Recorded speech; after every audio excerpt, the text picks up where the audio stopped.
रोज तीच गवारीची भाजी खाऊन कंटाळा आला, म्हणून आज आईने गवारीचा झणझणीत ठेचा बनवला. कढईमध्ये थोडंसं तेल गरम करून त्यात हिरव्या मिरच्या थोडे भाजून घेऊया. मिरच्या आपल्या आवडीनुसार कमी जास्त करू शकता.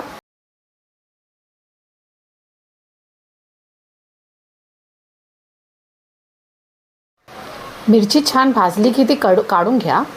आणि आता ह्यात आपण गवारी टाकूया. गवारी छान मऊ होईपर्यंत परतून घेऊया.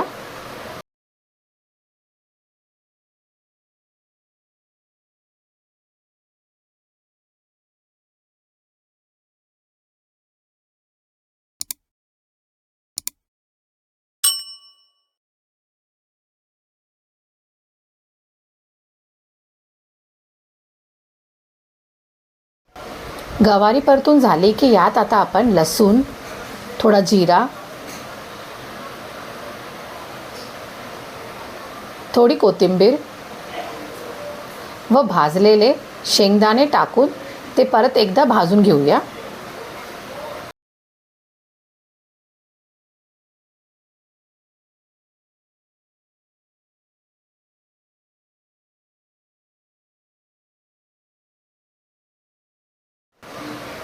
आता ह्यात जाड मीठ घालून थोडंसं परत एकदा परतून घेऊया.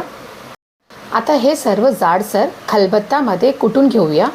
ठेच्याची खरी मजा ही जाडसर कुटलेल्या मिश्रणातच आहे. इथे आईने कढईमध्येच कुटून घेत आहे. आता परत एकदा थोडासा कढईमध्ये तेल घेऊन त्यात थोडे जिरे टाका, जाडसर चिरलेला कांदा टाका व थोडा परतून घ्या.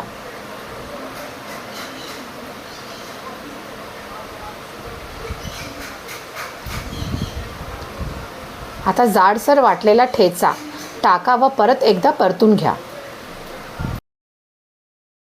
गरमागरम भाकरी, कांदा आणि गवारीचा हा झणझणीत ठेचा साधं जेवणसुद्धा अगदी तुम्हाला खास बनवतो.